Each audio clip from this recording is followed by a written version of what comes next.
Jadi tindakan-tindakan kita, keputusan-keputusan kita, kebijakan-kebijakan kita, langkah apapun yang ekstraordinari akan saya lakukan untuk 267 juta rakyat kita, untuk negara. Really fitting to be here in Makassar, and I asked when we were organising this visit, just a short time. Jadi terus terang mereka-mereka yang memilih cara-cara yang... Terima kasih sudah klik video ini. Tapi jangan lupa guys, klik tombol subscribe, karena subscribe itu gratis. Dengan subscribe kamu support channel ini terus untuk upload hampir setiap hari. Ingat, subscribe itu gratis, gak ada ruginya kamu klik tombol subscribe guys. Selamat menonton, enjoy.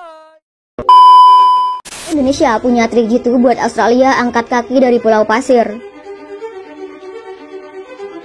Militer Indonesia pastilah memperhatikan tingkah pola klaim Australia di Pulau Pasir. Pulau Pasir bagian NKRI, maka wajib hukumnya militer Indonesia mempertahankan kedaulatan negara dari klaim Australia. Selain Pulau Pasir yang diklaim Australia, militer Indonesia juga dihadapkan dengan agresivitas Cina di Natuna Utara. Cina juga mengklaim Natuna Utara dari Indonesia. Dengan demikian, masalah klaim ini harusnya jadi perhatian tersendiri bagi pemerintah Indonesia. Memang, masalah klaim menjadi menu diplomatik tersendiri bagi Indonesia. Urusan klaim wilayah Indonesia dimulai oleh Malaysia. Si Padang Ligitan dan Ambalat jadi buktinya. Namun saat ini, Malaysia mana berani mengklaim wilayah Indonesia. Militer Malaysia cupu, ketinggalan teknologi dan tak mungkin berani lagi melawan Indonesia. Masalahnya di saat Malaysia sudah tak rewel, saudara persemakmurannya yakni Australia buat ulah Pulau Pasir. Bahkan menurut pemberitaan di media massa baru-baru ini, ada indikasi Australia mendirikan pengeboran minyak bumi di Pulau Pasir. Pelanggaran kedaulatan ini mesti disikapi serius oleh Indonesia. Padahal Australia melalui PM Anthony Albanese beberapa waktu lalu menemui Presiden Joko Widodo di Istana Bogor. Albanese mengungkapkan jika Australia ingin menjalin hubungan erat dengan Indonesia, ia sengaja melontarkan hal ini di lantaran adanya gangguan Cina di utara yang mengancam langsung kepentingan Australia. Australia ingin mengintensifkan kerjasama pertahanan bareng Indonesia. Misalnya latihan Super Garuda Shield 2022, Indonesia mengundang Australia. Kemudian Australia giliran mengundang Indonesia ke Exercise Speed Black 2022. Indonesia mengirim F-16 dalam latihan Akbar Matra Udara itu. Dalam latihan itu, Indonesia bersama negara-negara sekutu mempraktekkan operasi udara terpadu. Salah satunya ialah menempatkan kekuatan udara dalam waktu 1x24 jam di teater Asia Pasifik. Latihan ini mungkin ditunjukkan kepada Cina yang menjadi ancaman bagi sekutu di Asia Pasifik. Jerman mengklaim dengan mengikuti latihan tersebut, pihaknya telah menguji kemampuan jet tempur untuk memproyeksikan pasukan dari pangkalan ke kawasan Indo sampai Pasifik dalam waktu 24 jam, jelas Sina.com pada 21 Agustus 2022. Cina memandang Pit Black 2022 sebagai upaya tersistematis untuk melawan klaim 9 Days Line. Bagi Cina, perlu disadari dengan jelas bahwa Amerika Serikat secara dilesi mengumpulkan banyak negara dan menciptakan sebagai pengepungan anti sampai Cina, lapor Sina.com. Dengan adanya latihan ini, setidaknya negara-negara dan kontra terhadap Cina dapat memberi tekanan ke Beijing bila konflik berubah jadi bentrokan bersenjata. Latihan militer bersama secara tidak langsung menyampaikan pesan bahwa kekuatan militer dapat diinvestasikan dalam kasus terburuk yang memiliki efek memberi tekanan pada Cina, ujar peneliti dari asosiasi di Asian Institute for Policy Studies di Korea Selatan, Yang New. Sementara itu, Australia memang sengaja mengundang Indonesia dalam Pit Black 2022 supaya tak condong ke Cina. Indonesia adalah salah satu mitra terpenting Australia. Australia akan terus melakukan latihan bersama, memberikan pelatihan militer dan kebijakan, dan sesuai dengan undang-undang yang sesuai mengekspor peralatan militer ke Indonesia. Jelas Departemen Pertahanan Australia dikutip dari Al Jazeera pada 19 Oktober 2022. Australia berusaha menjual peralatan militernya ke Indonesia. Mau tak mau, langkah ini dilakukan mesti Australia memandang Indonesia sebagai negara pelanggar HAM. Terlepas dari beberapa masalah yang sulit, Australia telah memiliki hubungan militer yang lama dengan Indonesia, termasuk pelatihan bersama dan pasokan senjata. Dengan Thales, Australia menjual 3 pengangkut pasukan Bassmaster ke Kopassus, pasukan elit Indonesia pada tahun 2014 laporannya.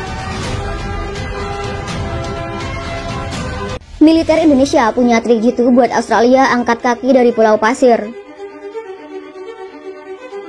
Militer Indonesia pastilah memperhatikan tingkah pola klaim Australia di Pulau Pasir.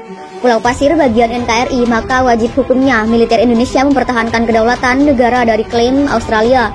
Selain Pulau Pasir yang diklaim Australia, militer Indonesia juga dihadapkan dengan agresivitas Cina di Natuna Utara. Cina juga mengklaim Natuna Utara dari Indonesia. Dengan demikian, masalah klaim ini harusnya jadi perhatian tersendiri bagi pemerintah Indonesia. Memang, masalah klaim menjadi menu diplomatik tersendiri bagi Indonesia. Urusan klaim wilayah Indonesia dimulai oleh Malaysia. Si Padang Lijitan dan Ambalat jadi buktinya. Namun saat ini Malaysia mana berani mengklaim wilayah Indonesia. Militer Malaysia cupu, ketinggalan teknologi dan tak mungkin berani lagi melawan Indonesia. Masalahnya di saat Malaysia sudah tak rewel, saudara persemakmurannya yakni Australia buat ulah Pulau Pasir. Bahkan menurut pemberitaan di media massa baru-baru ini, ada indikasi Australia mendirikan pengeboran minyak bumi di Pulau Pasir. Pelanggaran kedaulatan ini mesti disikapi serius oleh Indonesia. Padahal Australia melalui PM Anthony Albanese beberapa waktu lalu menemui Presiden Joko Widodo di Istana Bogor. Albanese mengungkapkan jika Australia ingin menjalin hubungan erat dengan Indonesia, ia sengaja melontarkan hal ini dilantaran adanya gangguan Cina di utara yang mengancam langsung kepentingan Australia. Australia ingin mengintensifkan kerjasama pertahanan bareng Indonesia. Misalnya latihan Super Garuda Shield 2022, Indonesia mengundang Australia. Kemudian Australia giliran mengundang Indonesia ke Exercise Speed Black 2022. Indonesia mengirim F-16 dalam latihan Akbar Matra Udara itu. Dalam latihan itu, Indonesia bersama negara-negara sekutu mempraktekkan operasi udara terpadu. Salah satunya ialah menempatkan kekuatan udara dalam waktu 1x24 jam di teater Asia Pasifik. Latihan ini mungkin ditunjukkan kepada Cina yang menjadi ancaman bagi sekutu di Asia Pasifik. Jerman mengklaim dengan mengikuti latihan tersebut, pihaknya telah menguji kemampuan jet tempur untuk memproyeksikan pasukan dari pangkalan ke kawasan Indo sampai Pasifik dalam waktu 24 jam, jelas Sina.com pada 21 Agustus 2022. Cina memandang Pit Black 2022 sebagai upaya tersistematis untuk melawan klaim 9 Days Line. Bagi Cina, perlu disadari dengan jelas bahwa Amerika Serikat secara dilesi mengumpulkan banyak negara dan menciptakan sebagai pengepungan anti sampai Cina, lapor Sina.com. Dengan adanya latihan ini, setidaknya negara-negara dan kontra terhadap Cina dapat memberi tekanan ke Beijing bila konflik berubah jadi bentrokan bersenjata. Latihan militer bersama secara tidak langsung menyampaikan pesan bahwa kekuatan militer dapat diinvestasikan dalam kasus terburuk yang memiliki efek memberi tekanan pada Cina, ujar peneliti dari asosiasi di ASEAN Institute for Policy Studies di Korea Selatan, Yang New. Sementara itu, Australia memang sengaja mengundang Indonesia dalam Pit Black 2022 supaya tak condong ke Cina. Indonesia adalah salah satu mitra terpenting Australia.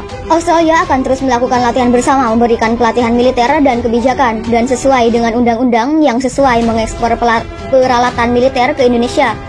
Jelas Departemen Pertahanan Australia dikutip dari Al Jazeera pada 19 Oktober 2022. Australia berusaha menjual peralatan militernya ke Indonesia. Mau tak mau, langkah ini dilakukan mesti Australia memandang Indonesia sebagai negara pelanggar HAM. Terlepas dari beberapa masalah yang sulit, Australia telah memiliki hubungan militer yang lama dengan Indonesia, termasuk pelatihan bersama dan pasokan senjata. Dengan Thales, Australia menjual 3 pengangkut pasukan Bassmaster ke Kopassus, pasukan elit Indonesia pada tahun 2014 laporannya.